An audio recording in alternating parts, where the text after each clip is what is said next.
Hello, everyone. Welcome back to our new episode on industrial marketing. Today, we have with us Sujata Upadhyay. She is a content strategist and runs a business called CDM. She's also a good friend of mine, and she helps a lot of corporates and industries come up with content strategies that effectively get into lead generation.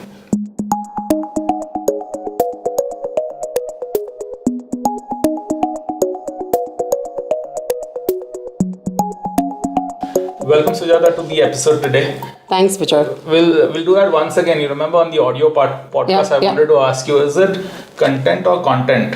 It's it's content. I am content, and we write content. Because I know a lot of people who say content as content. Content yes. work, yeah. Content, yes. So I thought since this podcast is based on content, might as well get that correction done. I'm glad you did that. So Sujata, content is everywhere. Mm-hmm. In the form of text, right. In the form of images, in the form of videos. Yeah. Everything is content. Right. Therefore, it becomes very complex, right? And content needs form and structure. So, how, in your best opinion, can you convert content that translates into brand value and people are able to give it a tangible message that this is my business and this is what we stand for and this is what our brand kind of resonates with. Right. Okay. Irrespective of the brand or industry that you belong from, creating the generic content that everybody is creating has no value, right? So because you're in a particular industry, people might be interested in reading that and you start creating that, right. Which everybody is doing. Your competitor is doing, your people in your industry, everybody is doing. How do you link it with what do you believe in as an organization? And I think a very simple formula to that is it's nothing high fun-do. You have to just ensure that what is the problem that you're solving in the market. Right. So you take a problem-solution approach. You talk about the problem that you're catering to. So rather start with more generic, start with more awareness-centric. What is the problem in general? What specific problems are you talking about or catering to? What should be the solution and where do you come in picture? Correct. Right? So when you do all of that together, you're building the right story, right? And then subtly introducing yourself. Right. That is one. Second, as an organization, whatever you believe in and so there are 10 people offering the same service product in the market. Right. How do you stand out? Competing on the product or service is not the differentiator anymore because there are so many options, right, in the market today. The service or the value that you bring to your customer is the differentiator. And the value doesn't need to be specific to the service or the product. It'll be beyond that. Right. The expertise that you share, the knowledge you share, you recommend, whatever. So add that as your organization's give and create and keep that as a center for creating any content, marketing ideas and XYZ. Right. Make sense?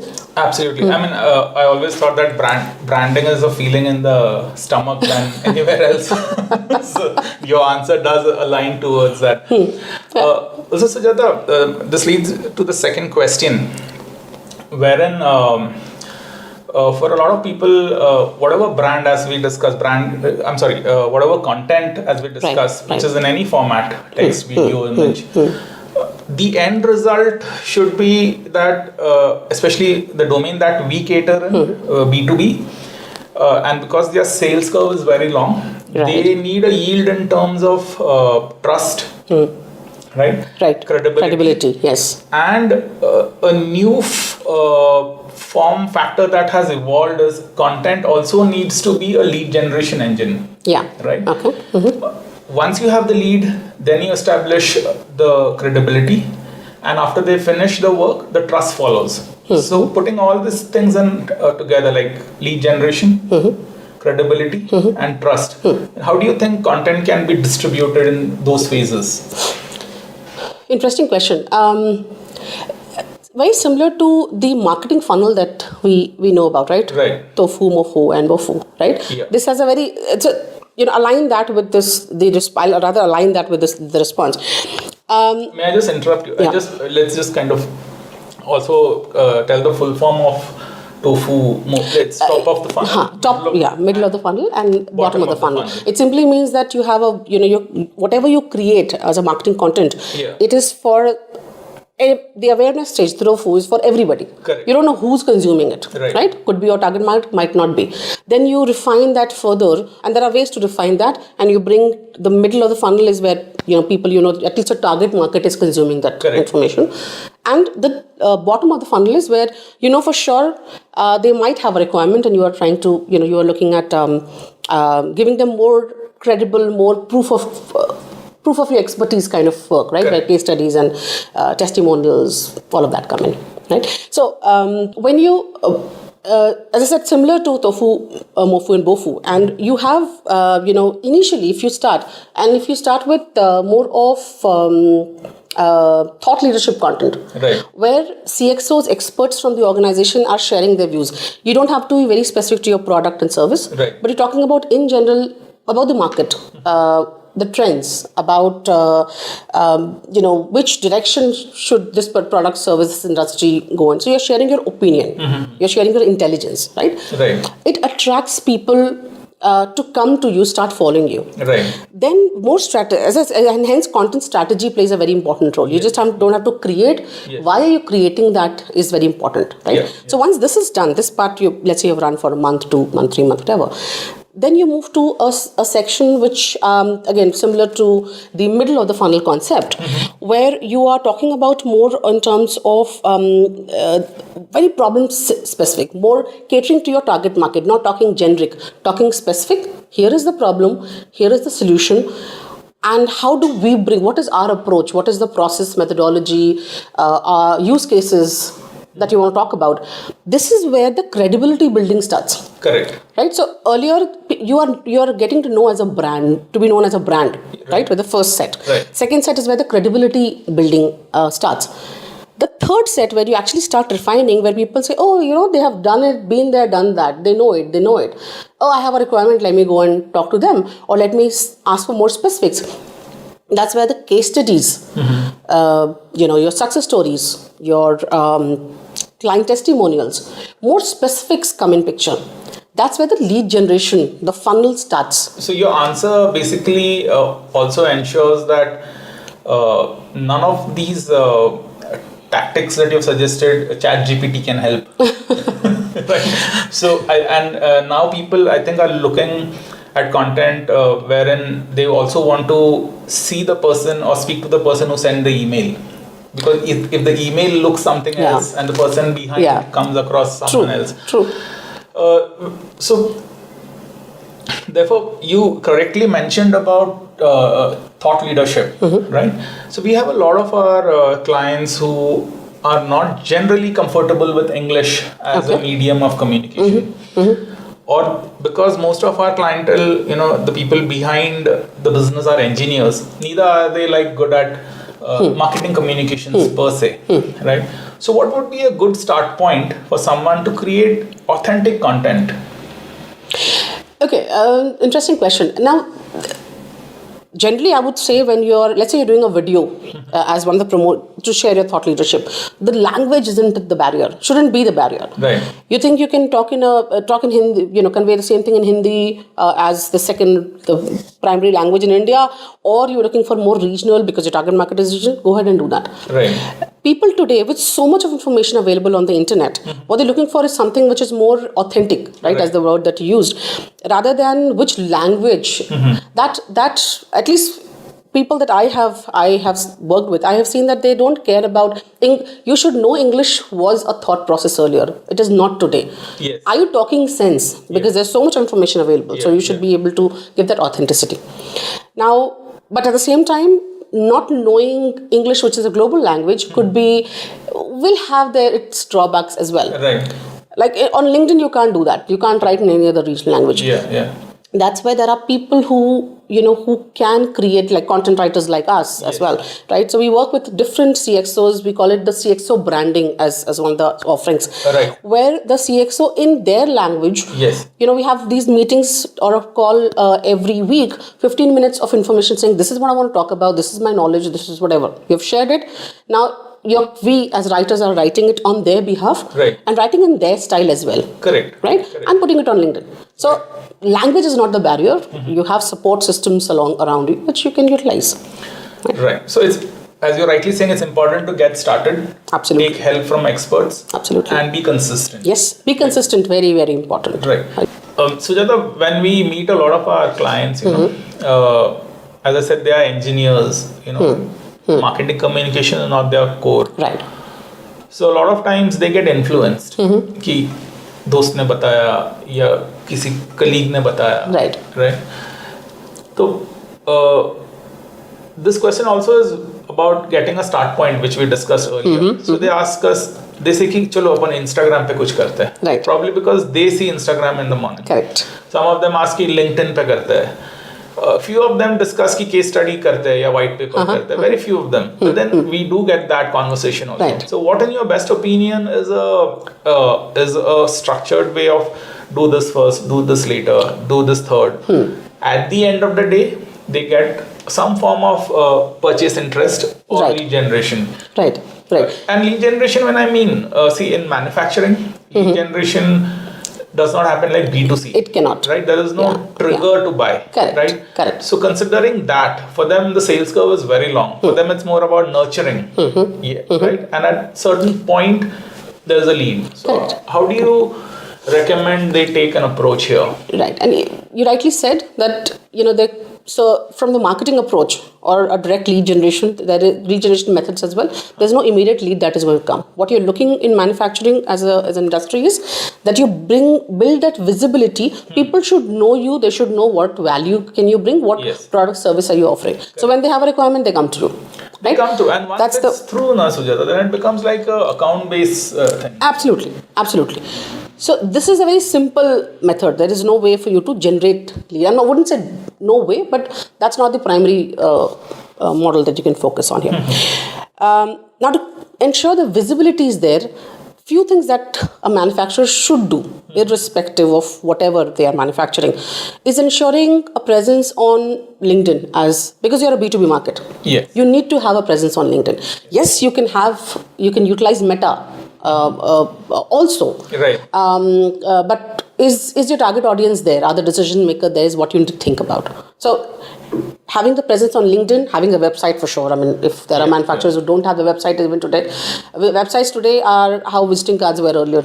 You need to be there. You need to have them. Right? And it's also like, I think, website नहीं है तो ये धंधा है भी क्या नहीं? Exactly. Yeah. Correct. It brings in the credibility, right? They don't see you. They see that you have a presence online. Right. Yeah, actually, it's a very, very important point that if even today somebody connects with me, a possible supplier or vendor to me or partner to me, the first thing I want to go and check them online. Yeah. I'll meet them face to face later, but at least I want to see that they have a presence, right? Social listening has become an integral part of qualifying a client or a vendor, as you rightly said. True. So the visibility from LinkedIn and being on social media, creating blogs, copies, CXO's thought leadership, very, very important. What you are generating, or rather what you are manufacturing as a manufacturer, I'm sure that 10 other people, thousands may be doing the same thing. Yes. What do you do, or what do you convey that people say that, I like their perspective? It is a very old saying that people buy from people. It is just not for the sake of saying. It absolutely is the case, right? So if I may be meeting a $1 billion company, but I'm still going to meet that particular individual. So that person needs to have that trust. I've seen Sujata somewhere. I've seen Bejoy. I know they wrote this. They said this in the podcast or a video. And I resonate with them. So that's very important for the CXOs to build their presence in the market. Yes. And then comes in your, the proof of expertise that you bring in, right? So you putting in case studies, you're talking about customer testimonials, you talk about approaches, methodologies, very important for manufacturing companies, right? You have to say, how will you deliver this? Or what are processes to ensure compliance? Correct. Timely delivery. Risk mitigation. Right. All of those things are important. Right. So you're saying that the best start is a website, then LinkedIn, right? Then documentation, CXO, the CXO branding angle, right? And then comes in the case studies, proof of concept. Right.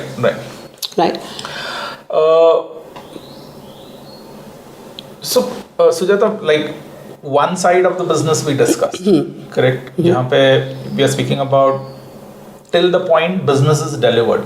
Right. Right. Right. After the business is delivered, in B2B mostly they deliver something that is predefined. Right. Correct. So Correct. customer satisfaction is not like what it could be like after eating a burger की बहुत अच्छा है या फिर ये तो मैं घर पे भी बना सकता था जो अपन कभी बनाते नहीं तो but in B2B it's more like has something been delivered to specifications which they call as customer delight. Right. Right. So once customer delight is generated, how can some business encash on that side of content? So after they have become your customer, right? Right. After you become their customer, you've delivered what to specifications. Now they are happy, and because it's B2B, generally business repeats. But then they want to ensure that this particular threshold where the customer is delighted, they want to capitalize that into content. Okay. So, in fact, if any of my customer, most of our customers are happy with us, but wherever they are, the first thing I want to do is ask them for a testimonial. Yes. Written is easier, and most of the clients will say, okay, why don't you write and give it to me, and I'll pick the best that resonates with how I would have wanted to convey it, and but videos have a better impact. Yeah. We have seen that, right? So, ask it immediately after towards the project closure. Don't wait for another 2-3 months. But that's a very quick way of, whatever you have done, how do you ensure that people know about it? Yes, you will create case studies and all of that, but with customer video testimonial really, really helps. You should never miss on that. And video is now the new document. It does not look like work. Yeah. Right. It doesn't, right? That's the best part. So consuming that also is easier. Easier, yeah. And it's now transportable also. Correct. With the advent of so much data being given. Correct. Right. So you're suggesting that the lowest hanging fruit here is to get a video done immediately. And then propagate it using the correct content strategy. Correct. Right. And there are many other things that you can do, right? Your success story needs to be converted into a long form article. You talk about general problem solution and say how did you in the last closure needs to talk about the success story. Right. You create social media is again, I'm using that as one of the platforms, but you talk about the efficiency that you could bring into the manufacturer or to a B2B business or an IT firm, whatever it is, right? Yeah. You talk about that efficiency that will, so you say, let's say if a lead generation firm like us, and we say 3x lead generation, we could do 3x lead generation for whatever IT services or SaaS product. In a services firm, we talk about efficiency, whatever that is, that number needs to be more highlighted. Number is highlighted, your target market gets attracted, they want to read and know more about it. Right. That's what should be done. Also, I like to take your permission, I'd like to steal something from you. Sure. From your clients to our clients. You work with, software companies, corporates of a large order. Right. We work with manufacturing companies, I know, small, medium, large OEMs. So, what would be the best practices that manufacturers can learn from the corporate segment or from the IT segment? Okay. Knowing both the markets a little bit, knowing IT and knowing manufacturing from you rather, I think one biggest differentiation that I see is, and it's not wrong, manufacturing was more of a traditional organization. IT started with, being online. Online angle came in and, you used to computers and all of that. Manufacturing took a longer time to do that. Yes. And that is where they lack. They lack the being online, having that digital presence. Right. But that is the need of the market. Yeah. You can't not do it. This is a must have. It is not a good to have. Right. So you may not have expertise in house. It may be very overwhelming because you don't know the subject, and that's okay. Right. I don't know manufacturing. I don't even know IT. I don't know coding. None of us, I think both of us don't know that, right? Right. But we understand the market to the level that we can deliver them the right services Correct. for them to promote them, right? Same applies to the manufacturer. You know manufacturing, you don't know about, how to market yourself, how to become visible. There are so many organizations that you can leverage on. Right. Rather than worrying about how do we do it and hiring somebody. And I know so many organizations who have failed with that because that is not your core competency. Correct. Right? Correct. We outsource for everything, right? You outsource so many of our chores, we outsource. Yeah. Because I don't want to put in my efforts there, but I need that to be done. Simple. Yeah. So they must outsource it or delegate it to a professional organization that can do it for them, just like they outsource a lot of other business functions. Absolutely. Okay. Absolutely, right? Because you have to do it. You have to do it, and it's an integral part of the business today. Correct.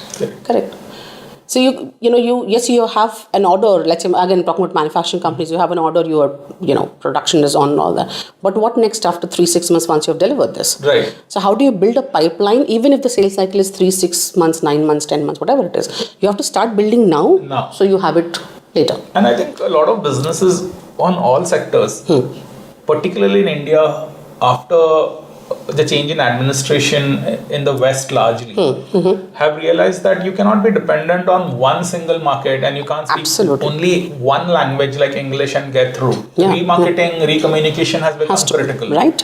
So, it would have been great had they started a few years ago, but now is the time to at least get started. Correct. And it's not only the single market or communication that we're talking about. Multiple channels that are there for your lead generation and visibility. You have to be everywhere. Some of our customers come and say, okay, we are doing email marketing. Okay, do we need to also be here? Should we also? We'll not put in money there. We'll put in email marketing. Fair. But each of data says, each of the channel you pick up, or each of the geography that you pick up also gets you 10 to 15% of initial response. Correct. So if it is 10%, then have at least 10 different mediums or countries that you start targeting. I mean, countries are bigger, needs more investment, so you have to go more strategically. But with the channels, you need to have presence on all channels. And then after probably a year or 6 months down the line, you decide which one is working better for you, and then focus on that more. Correct. Right? Sujata, the last and the final question, without which this podcast will sound like it's a lot of general knowledge but nothing actionable. Okay. So the answer to all of this lies in people being able to measure what they are doing, especially for the domain that we work in. Engineers especially, everything is measurable.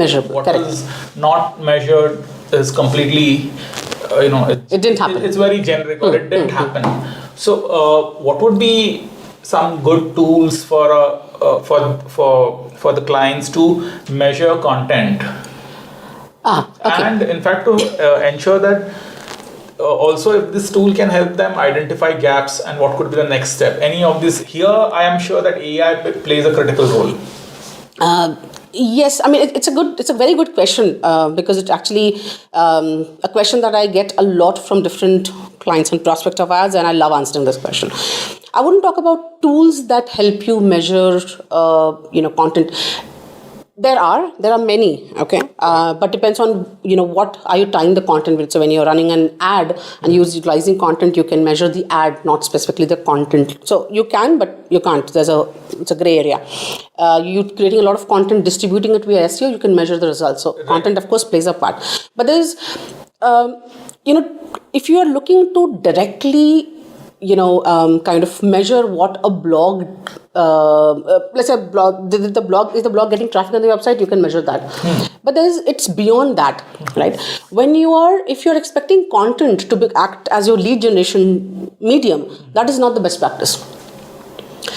It helps in building an awareness, building in your brand, telling people you exist and here is your intelligence, your expertise. Absolutely. Right? So it does beyond a typical lead generation that you're expecting out of that. Right? If a lead comes in, somebody says, "Oh, I read this article of yours and I read that white paper and I have a requirement. Let's talk." That's a bonus. Correct. Think of it as a bonus. You don't expect a bonus; it just happens. Yes. Right? So you should look at, in fact, one of the clients that we're working with, and we are doing CXO branding for them. Yeah. Lately, I heard from them that the sales cycles have reduced. I said, oh, how do you measure that? I said, no, I don't. It's just a feeling, right? Because we see that when we enter a meeting, and we are going to meet somebody, like, oh, you know what? I had read about this, and that actually got us thinking that we should meet you guys. Right. And so the credibility building, you don't have to try and sell yourself. All you do is talk about your product and service. Right. Your credibility of who you are, what is your thought process, that is taken care of. Right. So hence it helps in reducing the sales cycle, but there's no way to measure. Yeah. Only when your client comes and tells you that, oh, we have reduced sales cycle, is when you realize. Right. It is the competition. It is reducing the competition between you and your competitors. Right. People pick you while your competitor may have let's say maybe better in terms of cost, or has whatever was the first person that they spoke to, all of that.